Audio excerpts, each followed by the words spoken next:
क्या आप जानते हैं कि आपकी प्रार्थना का उत्तर आपको क्यों नहीं मिलता?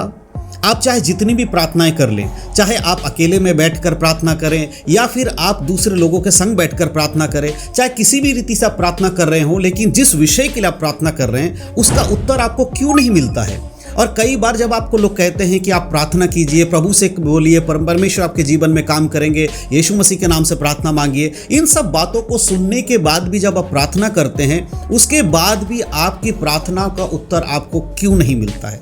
अक्सर ऐसे सवाल हमारे पास आते हैं और बहुत सारे लोग बोलते हैं कि पास्टर जी, हम लोग कई बार प्रार्थना करते हैं हमारे विषयों को लेकर, हम वचनों के अनुसार प्रार्थना करने की कोशिश करते हैं और हम प्रार्थना करते भी हैं, लेकिन हमारी प्रार्थना का उत्तर हमें नहीं मिलता। हमने अपने पास्टर से भी कहा कि हमारे लिए प्रार्थना करें, उन्होंने हमारे लिए प्रार्थना किया, कई बार उन्होंने हमारे लिए प्रार्थना किया, लेकिन अभी तक हमें उसका उत्तर नहीं मिला जिस विषय के लिए हम प्रार्थना करवा रहे थे। मैं आपको एक बात बताना चाहता हूं। देखिए, बाइबल में प्रभु यीशु मसीह ने अपने चेलों को प्रार्थना करना सिखाया। कभी आपने इस बात को सोचा है कि बाइबल में प्रार्थना करने के बारे में, जो सिखाने के बारे में क्यों लिखा गया है, किस तरह से करना है? अगर उसका कोई कारण नहीं होता तो बाइबल में क्यों लिखा जाता?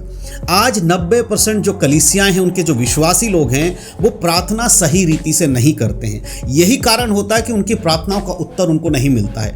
आपको सही रीति से बाइबल आधारित प्रार्थना करना अगर नहीं आता है तो आप जितना भी प्रार्थना कर लीजिए, उसका शायद कोई भी प्रतिफल आपको नहीं मिलेगा। इसीलिए बाइबल के अनुसार प्रार्थना करना बहुत जरूरी है। तो आज इस वीडियो के माध्यम से मैं आपको बताऊंगा कि सही रीति का प्रार्थना बाइबल आधारित कैसा होना चाहिए और किस रीति से प्रार्थना करना चाहिए। तो वीडियो को शुरू से आखिरी तक पूरा देखना, एक एक करके चीजों को मैं आपको क्लियर करूंगा।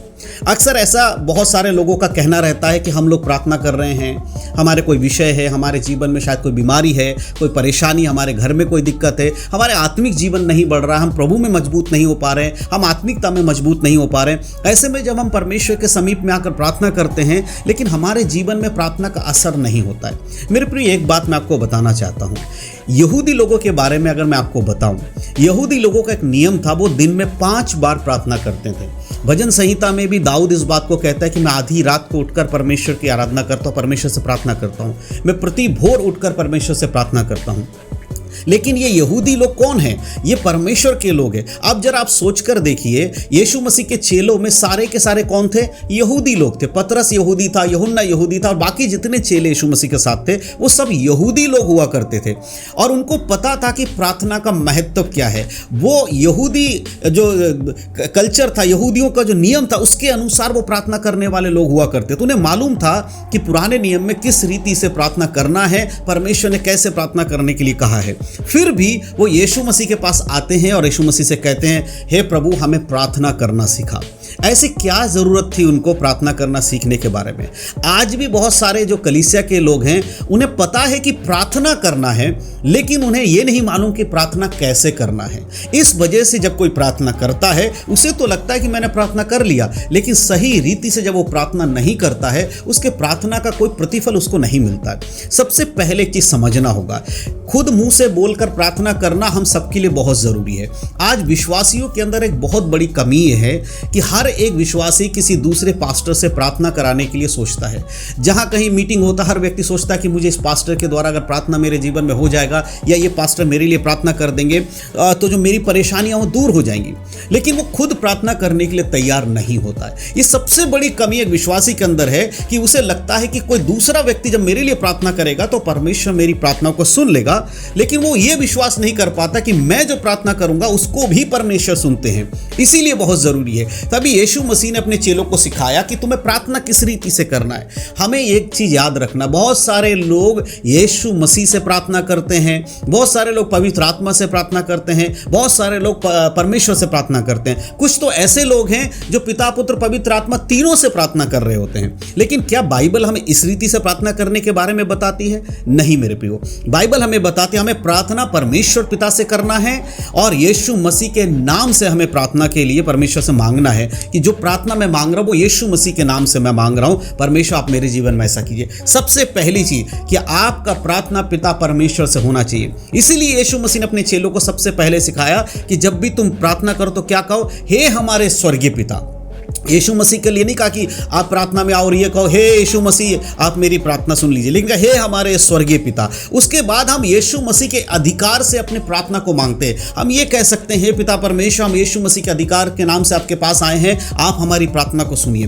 परमेश्वर हमारी प्रार्थनाओं को सुनते हैं। यीशु मसीह के नाम से प्रार्थना को मांगा जाता है। पवित्र आत्मा हमारे जीवन में, आत्मिक जीवन में बढ़ने के लिए, हमारे जीवन में जो कार्य है वो पवित्र आत्मा के द्वारा संपन्न होता है, पवित्र आत्मा करते हैं। ये समझना बहुत जरूरी है। और आज के समय में विश्वासी लोगों को परमेश्वर पे विश्वास कम, लेकिन एक पास्टर के ऊपर विश्वास ज्यादा हो गया है। आज देखा जा रहा है कि ज्यादा लोग जो क्या करते हैं वो ये सोचते हैं कि पास्टर मेरे लिए प्रार्थना करे। और सबसे बड़े दुर्भाग्य की बात आज ये है, आज कलीसिया में लोग यीशु के वचनों को प्रचार करना छोड़कर वो कथा कहानियों में मन लगा रहे हैं। वो बड़े बड़े प्रचारकों का उदाहरण ले रहे हैं कि फलाना प्रचारक ऐसा था, फलाना प्रचारक वैसा था, एक समय में इस प्रचारक ने ये कहा था, एक समय में इस प्रचारक ने ये कहा था। इस तरह की बातें बोलकर कलीसिया के लोगों को भ्रमित कर रहे हैं और उनको बाइबल से हटा रहे हैं। उसी प्रकार से आज के समय में विश्वासी लोग भी ऐसे पास्टर को सुनना, ऐसे प्रचारक लोगों को सुनना पसंद करते हैं जो कथा कहानियों के बारे में बताए। लेकिन बहुत दुख की बात है कि कोई बाइबल के अनुसार यीशु मसीह का प्रचार करने के लिए तैयार नहीं है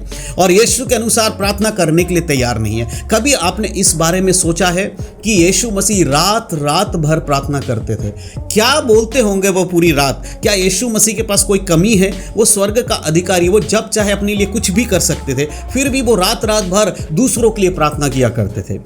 तो प्रार्थना का सबसे इंपॉर्टेंट चीज आपको समझना होगा कि जब भी आप प्रार्थना करें आपको परमेश्वर पर विश्वास होना चाहिए और किसी दूसरे व्यक्ति के द्वारा आपके जीवन में कार्य होगा, ये सत्य है, होता भी है। बाइबल बताती है कि जब कोई दूसरा तुम्हारे लिए प्रार्थना करता है, प्रभु उसकी प्रार्थना को भी सुनकर तुम्हारे जीवन में कार्य करते हैं। लेकिन इसका यह मतलब नहीं है कि आप जीवन भर किसी दूसरे से प्रार्थना करवाने के लिए ही अपने जीवन को चलाते रहिए। जब भी मौका मिले पास्टर से प्रार्थना कराइए, जब भी मौका मिले किसी भाई से प्रार्थना कराइए, जब भी मौका मिले किसी मीटिंग में जाकर प्रार्थना कराइए, लेकिन खुद प्रार्थना ना करें, ऐसा बाइबल हमें नहीं सिखाती। सही रीति से प्रार्थना का अर्थ क्या है?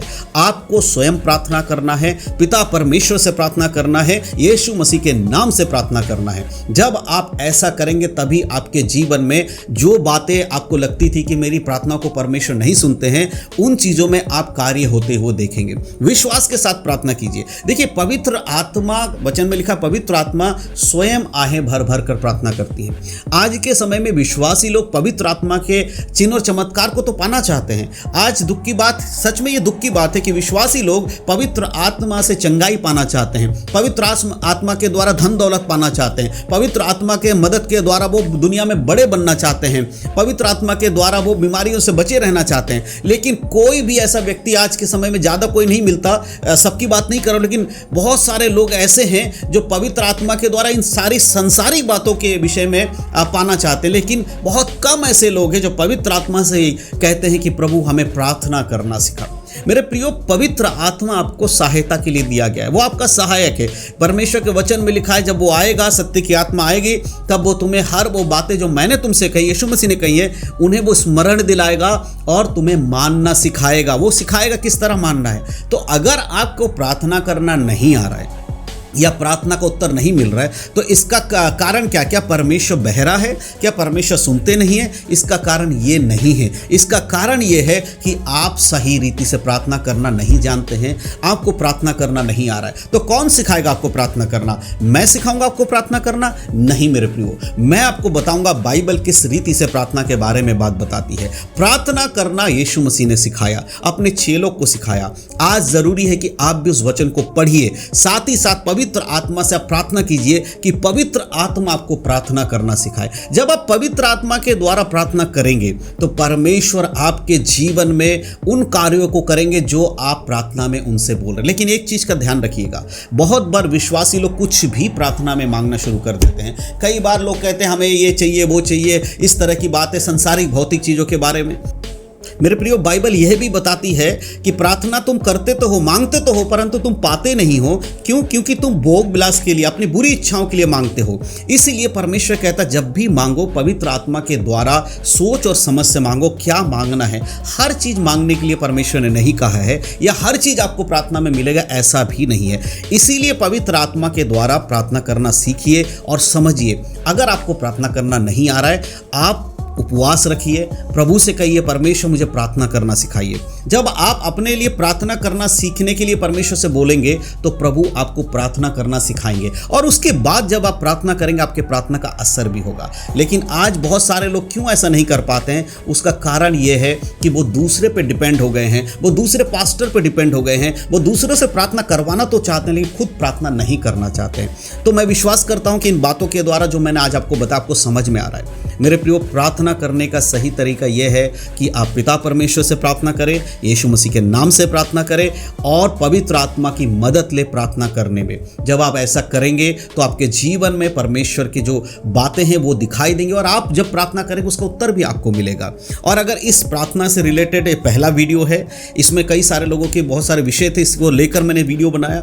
अगर इससे रिलेटेड और भी कुछ सवाल है इस वीडियो में, उसको अगर मैं कवर नहीं कर पाया हूँ, नहीं बता पाया हूँ, तो मैं आपसे बोलना चाहता हूँ कि इस वीडियो के कमेंट बॉक्स में नीचे आप लिख दीजिएगा कि प्रार्थना के बारे में और क्या जानना है। मैं आने वाले समय में और वीडियो लाऊंगा प्रार्थना के बारे में और आपको समझाऊंगा। तो आज के वीडियो को मैं यही समाप्त करता हूं और आपसे एक चीज़ कहना चाहता हूं, अगर इस वीडियो को आप पहली बार देख रहे हैं या हमारे चैनल पर पहली बार आए हैं, अगर यूट्यूब के माध्यम से देख रहे हैं तो हमारे चैनल को सब्सक्राइब करना ना भूलें, और अगर आप फेसबुक के माध्यम से हमें देख रहे हैं और सुन रहे हैं तो हमारे पेज को फॉलो करें और लाइक करें, और इस वीडियो को जितना हो सके शेयर करें अपने मसीह भाई बहनों में, ताकि उन तक भी ये जानकारी पहुंचे कि प्रार्थना करने का सही तरीका क्या है। तो मैं विश्वास करता हूं जानकारी के द्वारा आपको मदद मिलेगी प्रार्थना करने में। और कोई भी अगर आपको कुछ भी सवाल है, पूछना चाहते हैं, आप कमेंट बॉक्स में लिख दीजिए। मैं आपके हर एक कमेंट्स को पढ़ता हूं और सबका जवाब जो बाइबल आधारित है मैं देने की पूरी कोशिश करता हूं। अगर कोई सवाल ऐसा है जिसका जवाब बहुत लंबा है तो मैं इसी तरह वीडियो बनाकर आप तक उसका जवाब पहुंचाता हूं। तो विश्वास करता हूं आपके लिए बहुत ही महत्वपूर्ण जानकारी, आपके लिए बहुत लाभदायक है। तो परमेश्वर इन सब बातों के द्वारा आप सबको आशीष दे। यीशु मसीह के नाम में सभी को जय मसीह की। God bless you.